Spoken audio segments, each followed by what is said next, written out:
for lube other than lube? Or if you never do something else as lube, what's the weirdest thing you stuck your dick in? Because I've seen American Pie. And I feel like that was your pipe dream. Don't say white women.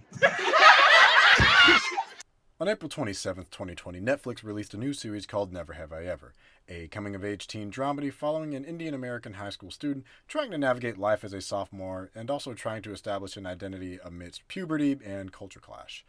The show received positive reviews, and personally, I found it thoroughly entertaining. I even did a little video on it right here. In the show, the main character Devi has a crush on a boy named Paxton Hall Yoshida, played by Darren Barnett. Darren is a 29-year-old multi-ethnic actor from Los Angeles and is set to play Grant in the 2020 movie American Pie Presents Girls Rules, starring Madison Pettis and directed by Mike Elliott. That little detail right there from a brief Wikipedia search is the entire reason why and how I fell down this rabbit hole of ass trumpets and naked miles. And it leads us to what should have been our finale. I'm one of the greatest, and this is American Reunion. Before we do the recap, I gotta let you know who's behind this, and we got a dynamic double duo of writer-director team made up of John Hurwitz and Hayden Schlossberg. And if those names seem familiar, they should. They've written the Harold and Kumar trilogy, produced a 2018 film Blockers, and have recently been the creators of a little web series you might have heard of called Cobra Kai. So yeah, if there's anyone who has their feet in the raunchy franchise comedies, these seem like our guys to do it. With that out of the way, let's get to that recap. Because, you know the cast. And you know what to expect. The film opens with My mind's telling me no. a song that has not aged particularly well. We get teased by a smattering of clothes and a bed rocking to reveal Jim and Michelle are now parents. Fool you. And I know just what you need, girl. R. Kelly always does the trick. Not anymore, you don't. Anyways, Michelle goes to take a bath as Jim, still the poor fuck he is, decides to beat his dick in the iconic tube sock, which he still owns tube socks as a grown man that pays bills. We can tell he's still the dork that we fell in love with in '99 because the man talks to his porn. Suddenly, and unfortunately, mid-stroke, his son walks in like the ninja that he is, catching him off guard, and in his haste not to expose his toddler to porn, he slams his laptop on his dick. When he goes to get a bandage for his bruised penis, he walks in on Michelle, who, much like him, was having her own alone time with the shower handle, and in her shock, drops it, leaving it to spray wildly, followed by a cold, black title card. That's fucking acting right there. Now that's how you do a fucking funny opening sequence right here. In less than 3.5 minutes, I can already tell a potential obstacle for the leads, the fact that some things change, some things stay the same, and that they still have likable quirks about them, and it's funny. Now, let's get back to the movie, and the movie continues with us seeing Jim working an office job, as he gets a call from Kevin, long time no fucking see, who is now married and being subjected to the tortures of The Bachelorette and Real Housewives. Anyways, we get teased with the return of the East Great Falls High Gang with Oz, missing from the last true incarnation, now working as a sports commentator, looking fantastic too. We get a setup for what could be suspicions of infidelity as we see he is married to someone who isn't Heather. An unexpected change, but potentially a welcome one. We then get, Jesus, Lord in heaven. Okay, if you had to sum up 2012 in an image, this would probably be it. Good God, I feel nostalgic whiplash just looking at it.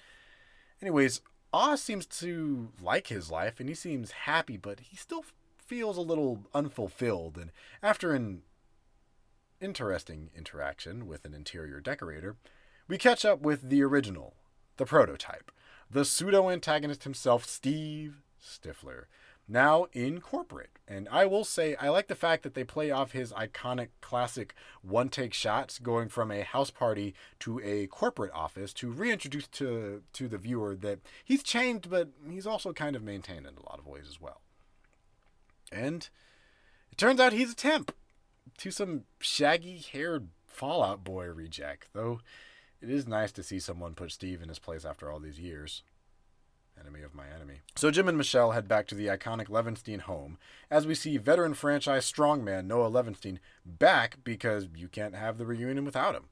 Looks like Jim's family has some new neighbors, or just new to us. Enter Kara, a neighbor girl who Jim used to babysit, who coincidentally is turning 18 this weekend, and really wants Jim to be at her birthday party. Like, she really wants him to go. Like, that might be difficult. Please, I want you to come so bad. Look, Jim, buddy, I would have had the same reaction. I should have seen that joke coming too. So, Jim returns to his old room, which is a clear indicator by everything in there that he left after American Pie 2 and never came back.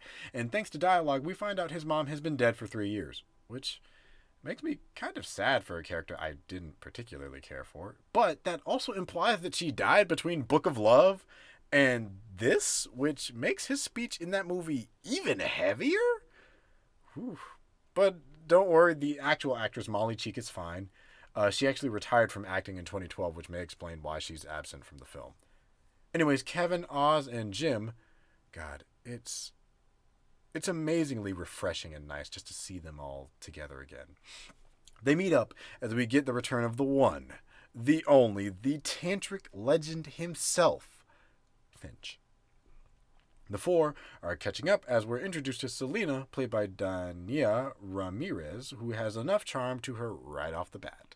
First of all, Stephen, it's my house. You're lucky I'm letting you stay here. Look, you wanted me to get a job, so I got one. At least let me have the house for the weekend. My house, my rules. And as for tonight, you don't want to risk coming home and seeing more of your mother than you'd like. I suggest you stay out late.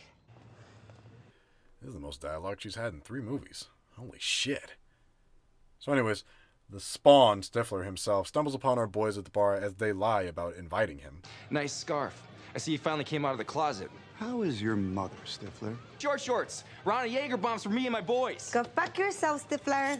I like her. So the boys continue down memory lane as we get each boy's senior wish list. Oz predicting he was going to be a lacrosse coach and father, Finch hoping to find true love, Kevin imagined he would still be with Vicky, and Jim, well, to have the sex life of Ricky Martin.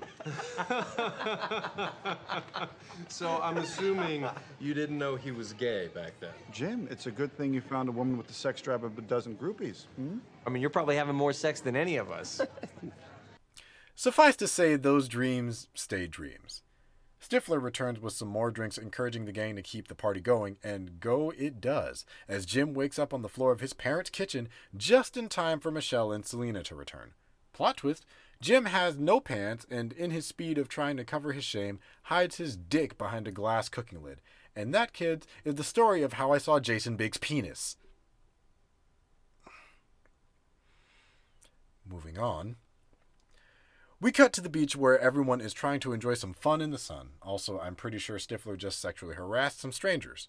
Now, I'll say one of the things I admire about the film is the efforts it makes to show the way the characters have matured in time, but how they're still maintaining some of their characteristics from 13 years prior. So while Jim, Kevin, and Finch ogle Oz's girlfriend, something else catches Oz's eye. Heather's back. And with a new man! The introduction is short-lived, however, as a bunch of miscreants go bra stealing and fuck off to an island nearby. So the boys, Red, Stifler, have a plan to give them a stern talking to.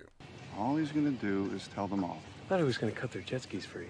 What happened to pissing in their suntan lotion? Hold on, he told me he was gonna steal their beer. Stifler. He shits in the cooler and destroys their jet skis. As they reconcile with the possibility of a felony, another familiar face returns with Vicky, with Tara Reid looking absolutely amazing in this movie. After that, Jim cancels his couple time with Michelle to go to the falls with the crew, and honestly, the actors for Jim and Michelle still have incredible chemistry. It might have improved with the time gap between them, which honestly I think is great.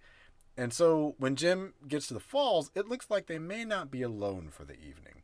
The air reeks of booze, boobs, and beach as we get a gentle reminder that, yeah, the APCU still has some wild high schoolers. Is it just me, or do girls today seem a bit, sluttier? Oh, definitely. Teen sex, rainbow parties, sexting nude photos. Saw it all in Kathy Lee and Hoda. Jim and, unfortunately, Stifler run into Kara celebrating her birthday while Oz and Heather's couples play a game of Never Have I Ever. Never have I ever been in an orgy.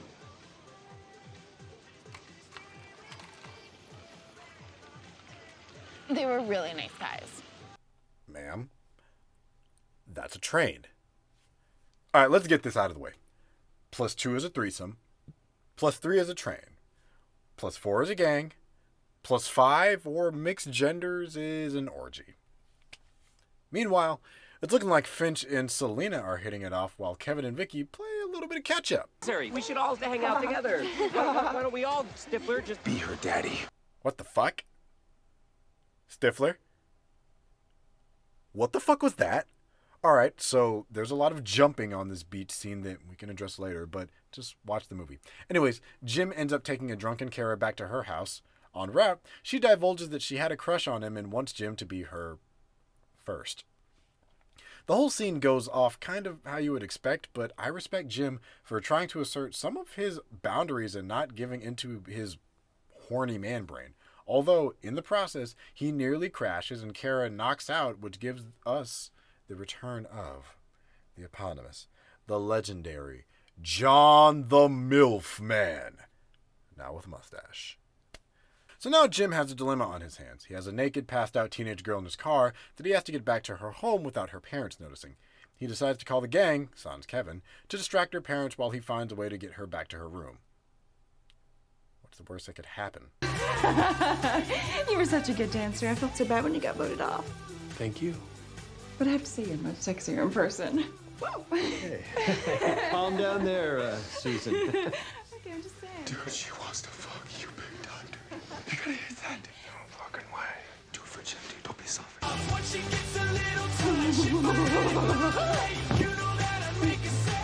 What are you doing? Damn!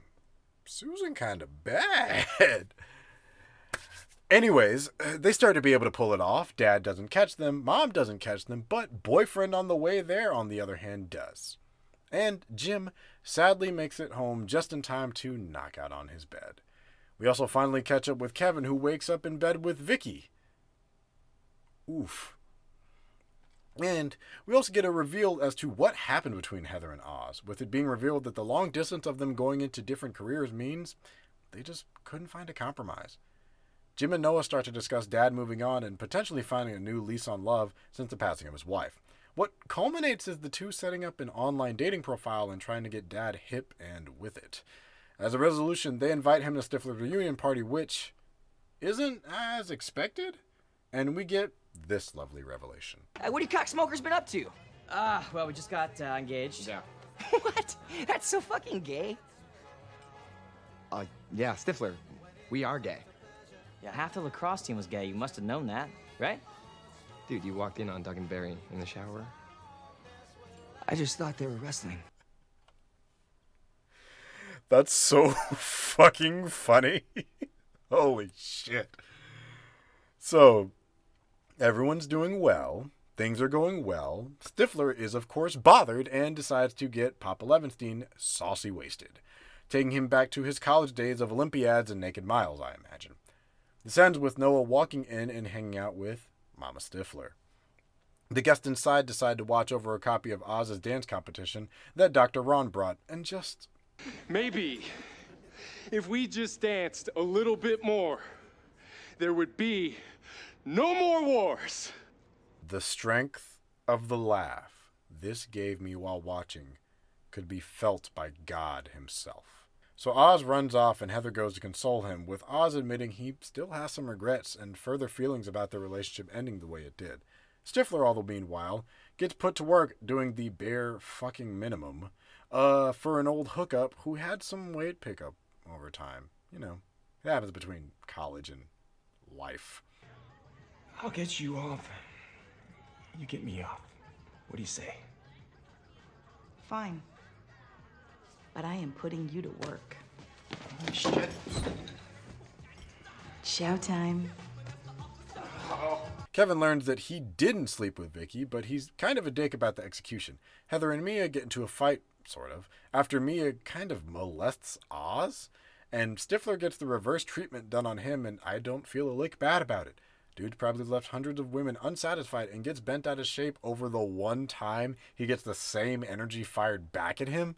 Then what follows is a lot, so I'll try my best to condense it. Through a series of weird and unfortunate events, a bunch of 40-year-olds fight a bunch of high schoolers on a lawn.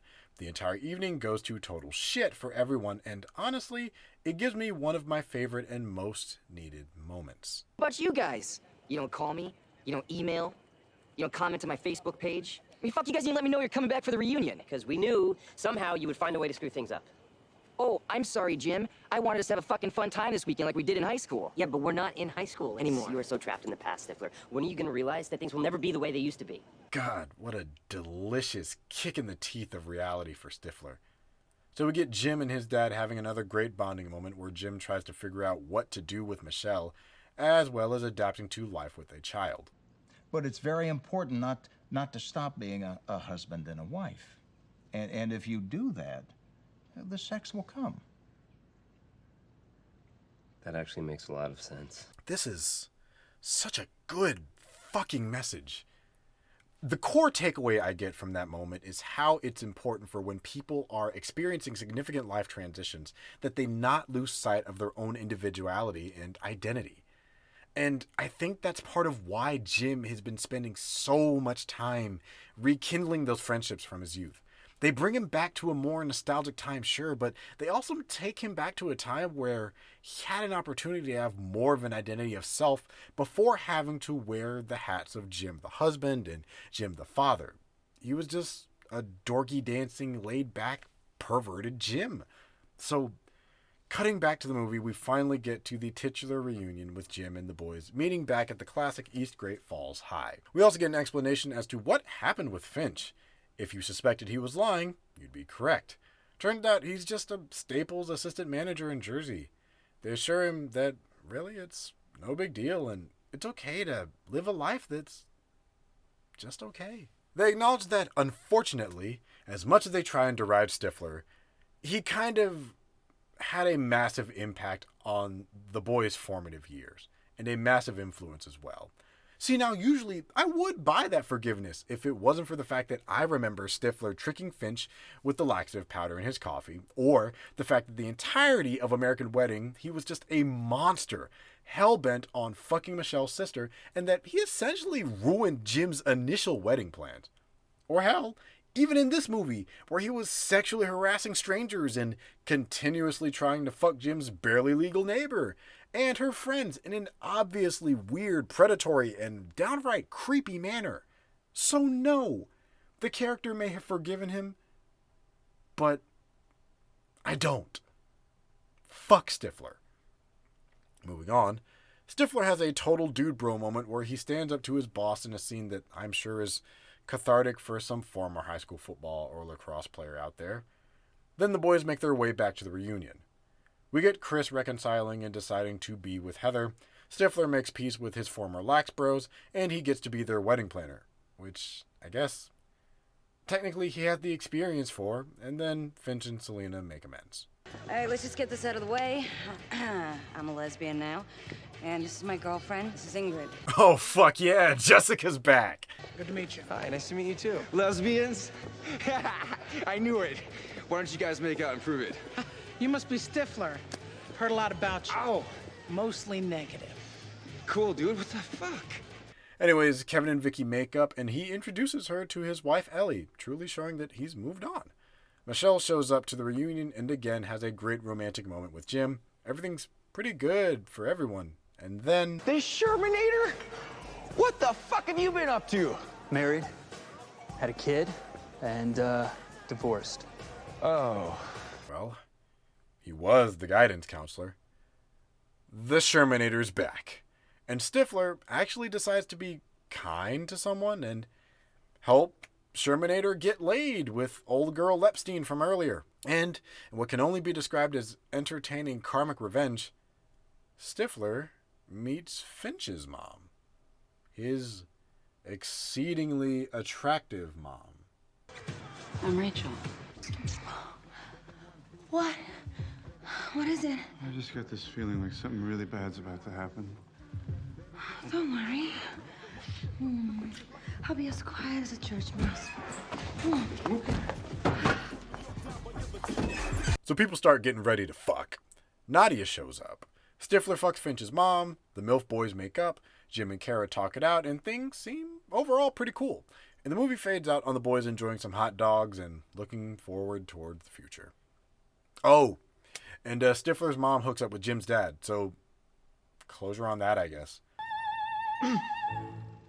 Great movie. And all of this is set to the backdrop of the franchise theme, Blade. So, how does the movie fare? Well, as a movie itself, it's okay. It's pretty predictable. Standard movie with some cheap chuckles and an easy-to-follow premise.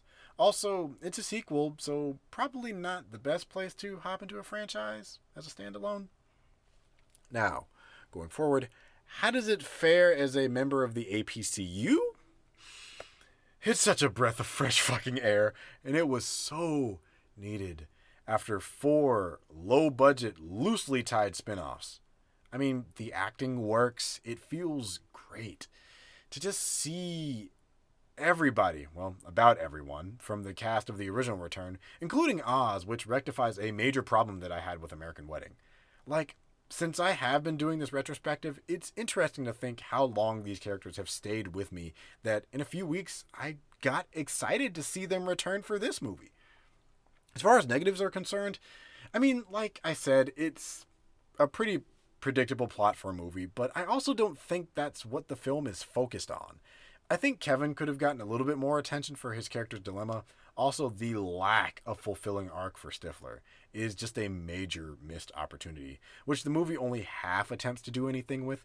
Like, you have this douchebag character in this dead-end temp job because for some reason he quit being a coach at high school. Maybe the pay suck, who knows. But more than likely, he tried to fuck a student. Anyways, you have this guy who peaked in high school, being bossed around by the exact type of person he used to bully. And instead of having him grow out of that, we more so have him be humbled by circumstance. I will say on that note, though, that I tolerated Steven so much more than I did in 3. Following that, I don't think it was necessary for Stifler to fuck Finch's mom, but I know why they did it. It, as a concept, is pretty funny as a scenario to flip the script. But yeah, most of the bad is really just character stuff and a few mischances. Positive, though, a good amount, I'd say. The boys still play off of each other super well, but easily fall right back into these roles like no time has passed at all. Jim and Michelle have amazingly dope on-screen chemistry as a quirky couple, as does Jim and Noah. And it's super awesome that they got Oz back, like I mentioned before. And I think putting each guy in vastly different places dealing with vastly different issues makes for a very interesting and realistic interaction amongst the protagonists who still are just keeping with these characters.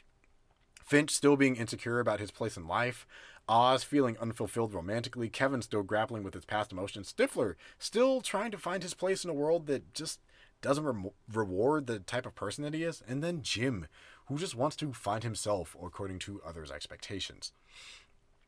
I think each guy represents different hurdles to overcome, and for the most part, the movie succeeds at getting it across that part of growing up from high school is moving on. Sometimes relationships change, and sometimes the world around you changes, and sometimes you yourself change. Not acting like this movie is high art, but even watching it, I felt a sense of nostalgia for my own friends from high school, who I actually try and keep semi-regular contact with. The acting works well, the budget is well utilized, and the cameos are well appreciated to someone who enjoys the original, first movie. Overall, if you like these covers and this franchise, I think this movie will leave you mostly fulfilled. And to answer the question of if I would like to see one last movie with these characters, yeah, actually. Do it for the 25th anniversary. 2024's American Funeral. Let it be about the death of Stifler, who died from some tragic alcohol and party-induced overdose. And let the boys grapple with, instead of positive change in life, negative change. Maybe some relationships fail. Maybe some struggles are inbound. I think the capability is there to go beyond just men in their 40s looking at titties. Honestly, just being candid about it, growing up and thinking about the fact that it's been, well, going on 7 years since I've graduated. Actually, going on 8. Fuck, I'm old. It does put me in a nice place to think about a lot of the male relationships that I had back then and how a lot of those relationships changed. You know, I've been that guy that played on the lacrosse team. I've had close friends of mine come out as gay or trans, queer, all across the, you know, spectrum. Just having these fascinating experiences as we've all kind of grown and matured into our own and gone down vastly different paths. And I think the one thing that I'll take from this movie is how important it is to maintain those connections when you know they're important to you. I still think a lot about, almost like it was yesterday, the memories that I have of these high school adventures and even the ones I had a little bit around college time of just trying to get out there, trying to live life, trying to get laid, and what that was like and how different that was, and where we are now, just being at home and appreciating the people in our lives and just appreciating how we've grown and how we've changed and how we've matured and the things from the past that we've held on to. There's a lot that you can kind of take from this, but it's definitely a movie where you take from it what you took from the original. If you want a cheap sex comedy, that's what you're gonna get. But if you feel a sense of attachment to the original American Pie or even the first 3, I think you'll get something out of this. It's not gonna be amazing or impactful, but call up a close friend from high school, check on them, see how they're doing. It's been 5 years, 10 years, 7 years since you've talked. Give them a ring. You might be surprised at what you find out. But anyways, with all that said and done, what do you think? Have you watched American Reunion recently? Let me know down in the comment section below, and don't forget to like and subscribe to my channel, and hit the bell to be notified so that you can be informed when I post new content. Alright, y'all. We're almost there. Next time, we finally do it. We tackle the new one. We leave the reunion in the past and wonder if the adage is true. If boys drool, do girls rule? I'm one of the greatest, and be great to one another. I'll see you in the next one. Peace.